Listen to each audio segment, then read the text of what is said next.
The night air buzzed with anticipation inside the packed auditorium. Thousands of faces gleamed under golden light, waiting, murmuring, hoping for something unforgettable. It was the finale of America's Rising Voices, a show that had transformed ordinary people into overnight stars. The stage stood in perfect stillness until a small, nervous figure walked out from behind the curtain. He was barefoot. His clothes were clean but worn. The oversized guitar he carried looked almost as heavy as his heart. His name was Eli Turner, a 14-year-old boy from a tiny town in Oklahoma, the kind of town people drive through without ever stopping. But tonight, everyone in America would stop to listen. Eli didn't look like the kind of performer who'd own a stage. His frame was thin, his voice soft, and his shy smile trembled under the bright lights. The audience murmured quietly, some curious, some skeptical. The judges exchanged polite glances. One leaned forward and asked gently, "What are you going to sing for us tonight, Eli?" Eli clutched the guitar strap tighter.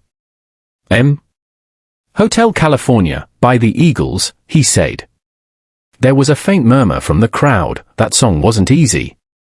It was iconic, layered, complex. Even professional singers often stumbled through it. One of the judges raised an eyebrow. "That's a big choice for someone your age," she said kindly. Eli nodded nervously.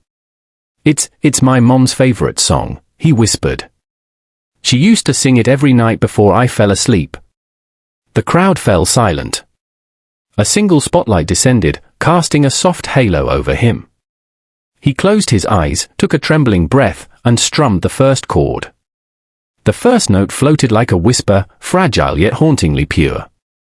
His voice wasn't loud or polished, but it carried something far more powerful: truth. Every syllable vibrated with emotion, every chord seemed to tell a story that words alone couldn't. The hall grew still. Phones lowered.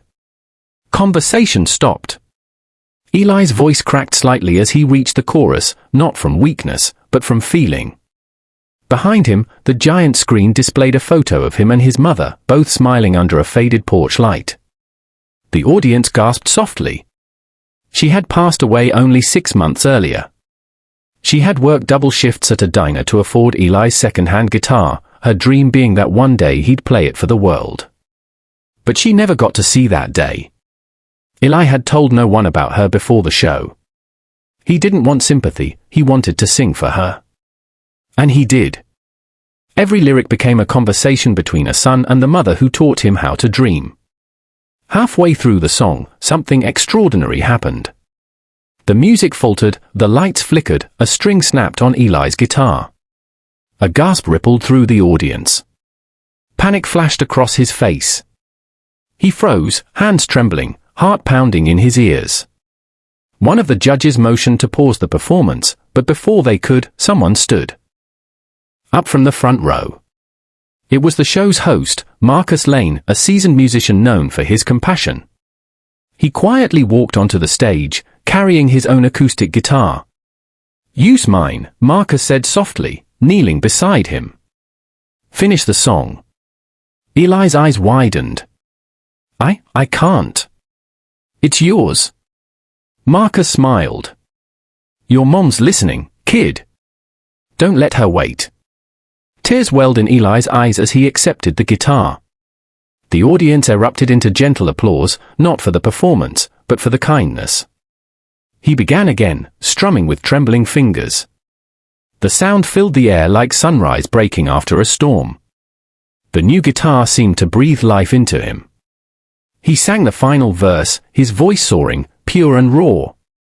"You can check out any time you like, but you can never leave."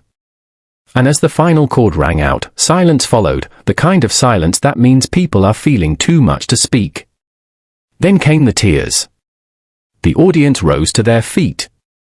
Some clapped, some sobbed openly. Even the toughest judge wiped her eyes. The host's gaze softened, and he whispered into his microphone, "Ladies and gentlemen, that's what music is all about." After the show, backstage was chaos, reporters, producers, camera crews.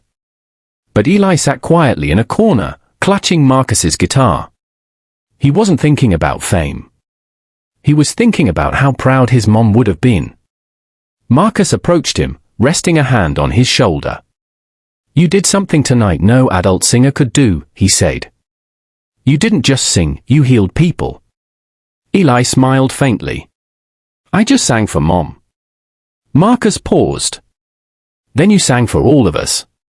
Over the next few days, the performance spread across the internet like wildfire. The clip titled "Boy Brings Tears of Joy with Stunning Hotel California Performance" hit 100 million views in a week.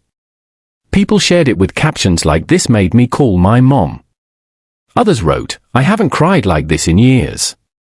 Messages poured in from around the world, veterans saying it reminded them of home, parents saying they hugged their kids tighter, teachers saying they played it in class to show what courage sounds like.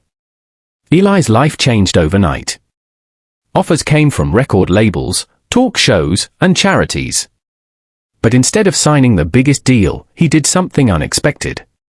He used his earnings to start a small music foundation named Strings of Hope, providing free instruments to children who couldn't afford them.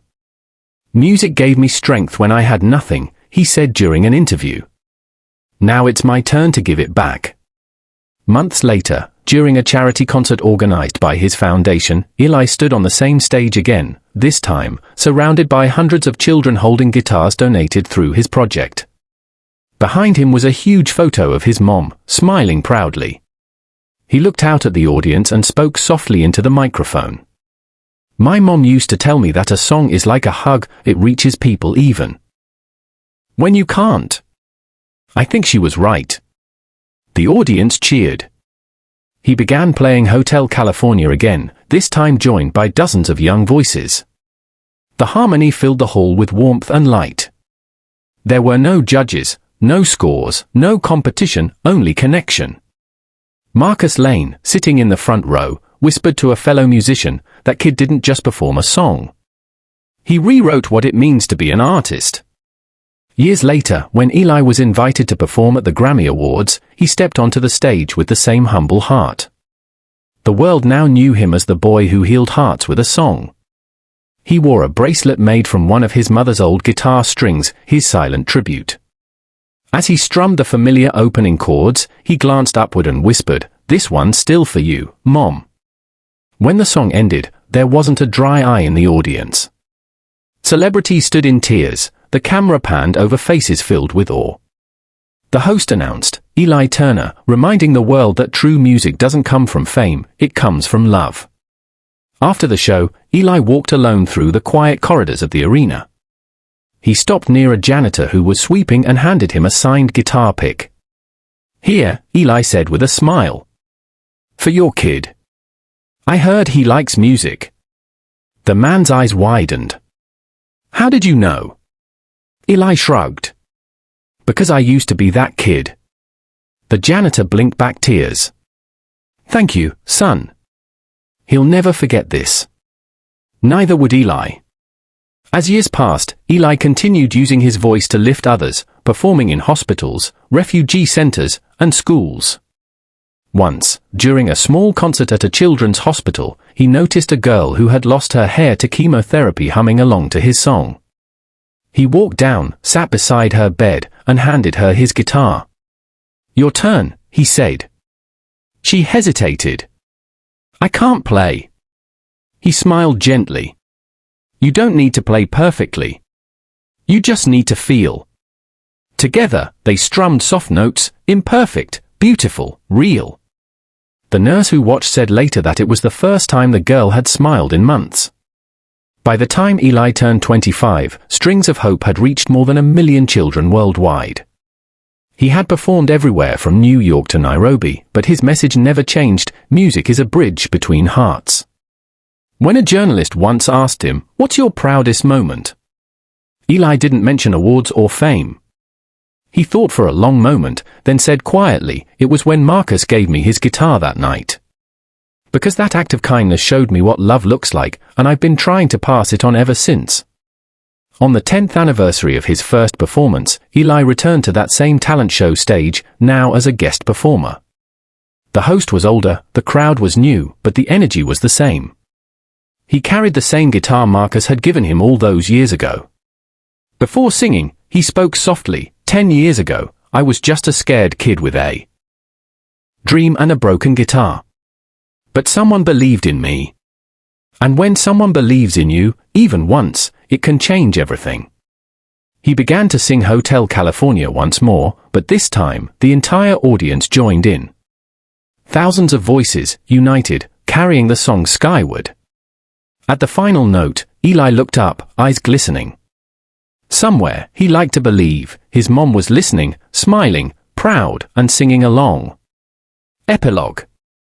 Later that night, Eli sat on the empty stage, the lights dimmed, his guitar resting on his lap. He wasn't thinking about the applause or the cameras. He was thinking about how one song, one act of kindness, had changed the course of his life.